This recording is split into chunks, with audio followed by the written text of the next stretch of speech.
Number one Ibble Dibble here. Hello, friends, and welcome back to part 4 of my review of episode 1 of With Love, Meghan. Will it ever end? Great question. Yes, it will. And I have a little surprise for you at the end. So thank you for watching. Daniel's still here, and I don't know if he's making amazing passive aggressive plays on purpose or it just comes so naturally to him. But he reminds Meghan they actually haven't been that good friends for all these years because he was not invited to her wedding. Daniel was flown to London to do her makeup and I presume sit in a hotel room and watch it on TV.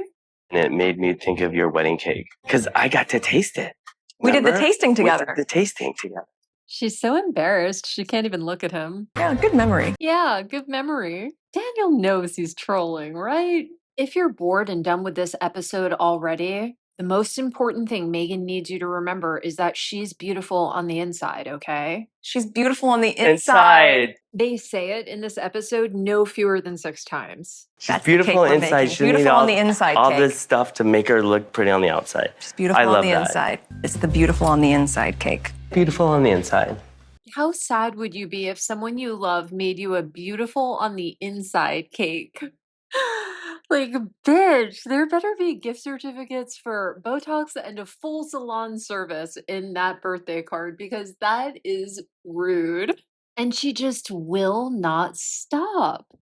There's something really satisfying about a cake that is bare on the outside, but she's so beautiful on the inside. Mm-hmm. I think Daniel can't take it anymore because he just zones her out and feeds her reassuring but illogical sass, indicating he's not listening, but that's what she likes to hear, I guess. And you just don't know how good she is until you go deep Yeah. and you get Don't to know her pass that better. judgment.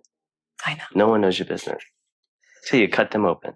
Ha, is that a joke? First he had to keep slicing tomatoes after he injured himself, and now he has to listen to this? I thought she had 10 therapists. Why is she doing this to him? When she realizes he's not listening, she snaps and her tone totally changes. Lemon, ginger. We did it. It's sweet. Oh, it's pretty. Can you hand me the syrup that we made? It's such a good thing that the people who work for Archwell Productions or whatever they're calling it work remotely. Could you imagine being stuck with her? Working hard for the honey. I'm going to bring us some extra honey.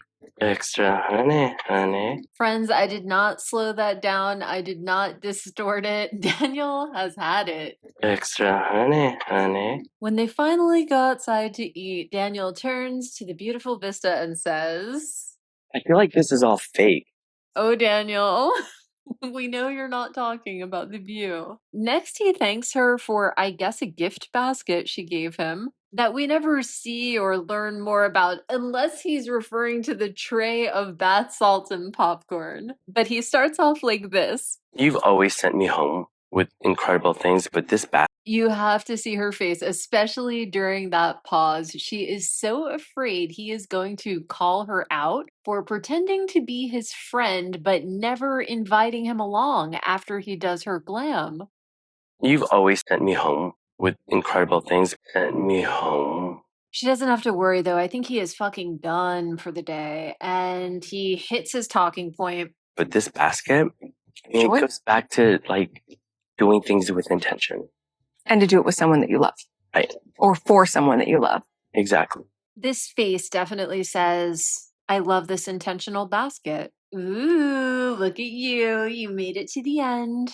In honor of surviving the full episode, the final moments of With Love, Meghan, episode 1, and making it to the end of this video, I wanted to give you special viewers, especially the ones who refrained from commenting anything incredibly asinine on my first Sentabale video, the true possums. I want to share with you a special recipe that's been in my family for decades.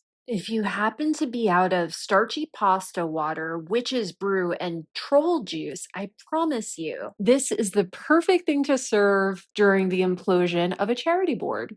Never mind the background, by the way, this is not my house. First, Get a big, cheap beer mug. This drink is for times you probably should be using the Waterford tumblers with guests, but no, the odds of angrily slamming yours down and cracking the base are just too high. Next, lots of ice.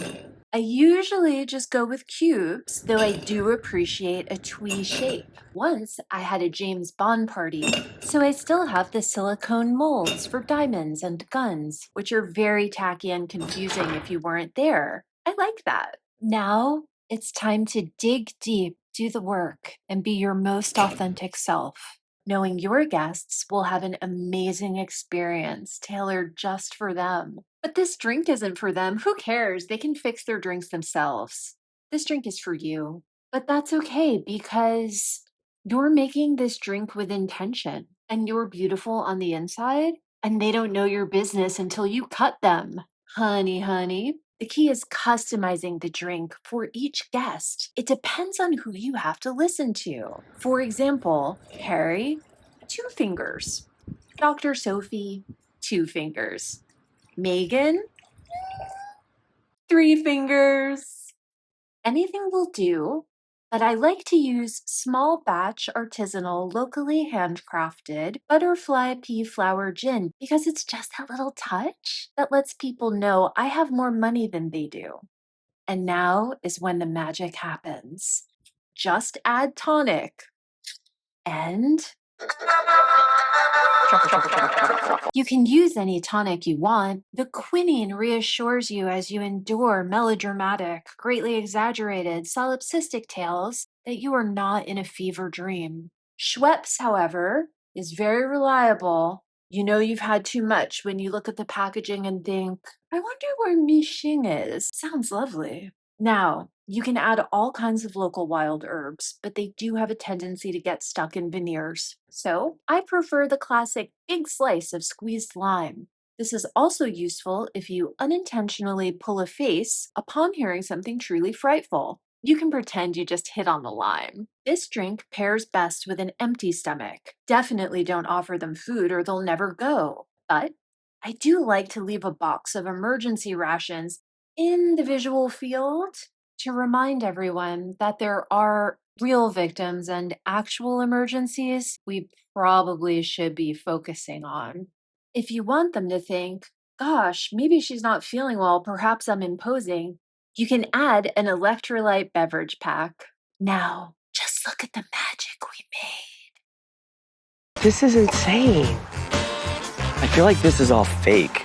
Let me know your favorite cocktail for tiresome guests in the comments below. With love, as ever, Ibble Dibble. Toodles. Don't forget to like, share, and subscribe.